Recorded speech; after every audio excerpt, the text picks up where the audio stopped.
আসসালামু আলাইকুম। সেমাই, চিনি এবং পানির এই ৩টা উপকরণের সঠিক পরিমাণ জানা না থাকলে ভাজা সেমাই বা জর্দা সেমাই কখনো পারফেক্ট হয় না। আমি চেষ্টা করেছি পুরো ভিডিও জুড়ে সঠিক পরিমাপ জানিয়ে রেসিপিটা শেয়ার করার।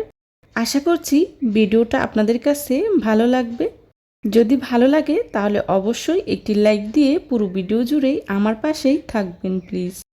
আজকের এই জর্দা সেমাই রান্না করার জন্যে প্রথমে আমি এখানে নিয়েছি ১ প্যাকেট সেমাই। আমি এখানে লম্বা সেমাইটা নিয়েছি। আর জর্দা সেমাই রান্না করার জন্যে এই ধরনের সেমাইটাই ব্যবহার করতে হয়। আমি এখানে পুরো ১ প্যাকেট সেমাই নিয়েছি। আপনারা আপনাদের পরিমাণ অনুযায়ী নিয়ে নেবেন। প্যাকেটে থাকা অবস্থায় আমি সেমাইটাকে খুব ভালো করে ভেঙে নিচ্ছি।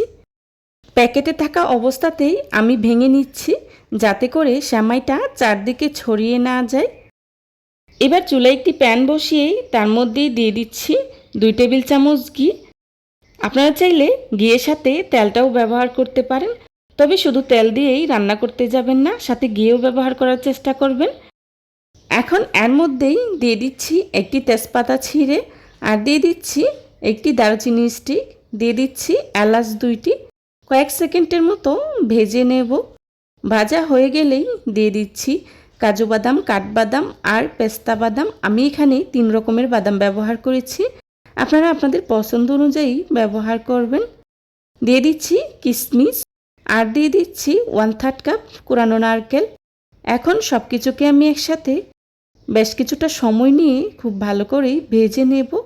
এ পর্যায়ে কিন্তু চুলার আঁচটা লোতে রেখেই ভেজে নিতে হবে। ভাজতে ভাজতে একটা সময় যখন নারকেলের পানিটা পুরোপুরি শুকিয়ে আসবে এবং এর থেকে খুব সুন্দর একটা সুঘ্রাণ বেরিয়ে আসবে, তখনই বুঝে নিতে হবে ভাজা হয়ে গিয়েছে। এই পর্যায়ে আমি তেজপাতা, এলাচ আর দারচিনি উঠিয়ে ফেলে দিচ্ছি। দেখতেই পাচ্ছেন আমার সবগুলো উপকরণ ভাজা হয়ে গিয়েছে। এবার চুলা থেকেই নামিয়ে নিচ্ছি। চুলা থেকে নামিয়েই এক সাইডে রেখে দিচ্ছি।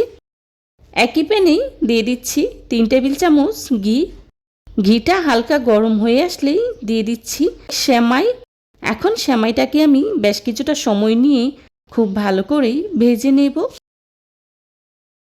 শুরুতে সেমাইটা নাড়াচাড়া করতে একটু কষ্ট হবে, কিন্তু একটা সময় দেখবেন সেমাইটা অনেকটাই কমে গিয়েছে, নাড়াচাড়া করতেও সুবিধা হবে।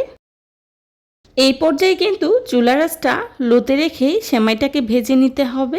চুলার আঁচ বাড়িয়ে দেওয়া যাবে না, এতে করে সেমাইটা পুড়ে যেতে পারে। আর সেমাইটা পুড়ে গেলে কিন্তু খেতে একদমই ভালো লাগবে না। আজকের এই জর্দা সেমাইটা আমি দুধ দিয়ে রান্না করব, তবে আপনারা চাইলে কিন্তু দুধের পরিবর্তে পানিটাও ব্যবহার করতে পারেন।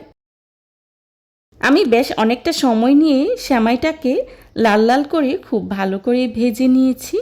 দেখতেই পাচ্ছেন আমার সেমাইটা ভেজে নেওয়া হয়ে গিয়েছে।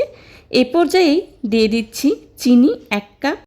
আমি এখানে ১ কাপ চিনি ব্যবহার করেছি, তবে আপনারা চাইলে কিছুটা কম বেশি ব্যবহার করতে পারেন। আপনারা আপনাদের প্রয়োজন অনুযায়ী ব্যবহার করবেন। দিয়ে দিচ্ছি ১ কাপের চেয়ে কিছুটা কম পরিমাণে দুধ। দেখতেই পাচ্ছেন আমি কি পরিমাণে দিয়েছি। আমি দুধটাকে আগে থেকে খুব ভালো করে ঘন করে জাল করে ব্যবহার করেছি। এখন দুধ আর চিনিটাকে সেমাইয়ের সাথে খুব ভালো করে নেড়ে মিশিয়ে নেব।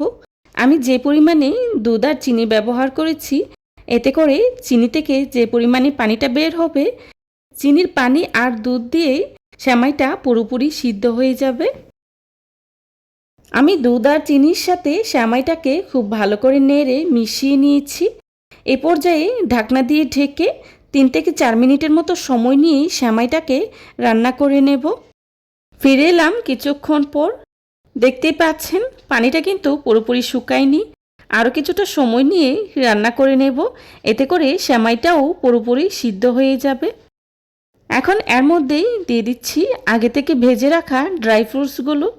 তার সাথেই দিয়ে দিচ্ছি সামান্য কিছুটা লবণ।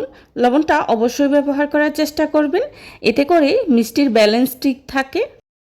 ড্রাই ফ্রুটসগুলো দিয়েই ঢাকনা দিয়ে ঢেকে আবারও ২-৩ মিনিটের মতো রান্না করে নেব। তাহলেই সেমাইটা পুরোপুরি সিদ্ধ হয়ে যাবে আর পানিটাও পুরোপুরি শুকিয়ে যাবে। 2 থেকে 3 মিনিট পর ঢাকনাটা উঠিয়ে আবারও খুব ভালো করে নেড়ে মিশিয়ে নিচ্ছি। দেখতেই পাচ্ছেন পানিটা পুরোপুরি শুকিয়ে গিয়েছে আর সেমাইটাও খুব ভালো করে সিদ্ধ হয়ে গিয়েছে। আমার জর্দা সেমাই রান্নাটা অলমোস্ট ডান। দেখতেই পাচ্ছেন চুলা থেকে নামিয়ে ঠান্ডা করে নিলেই কিন্তু অনেকটাই ঝরঝরে হয়ে যাবে। যারা এতক্ষণ ধৈর্য সহকারে আমার ভিডিওটি দেখেছেন তাদেরকে জানাই অসংখ্য ধন্যবাদ।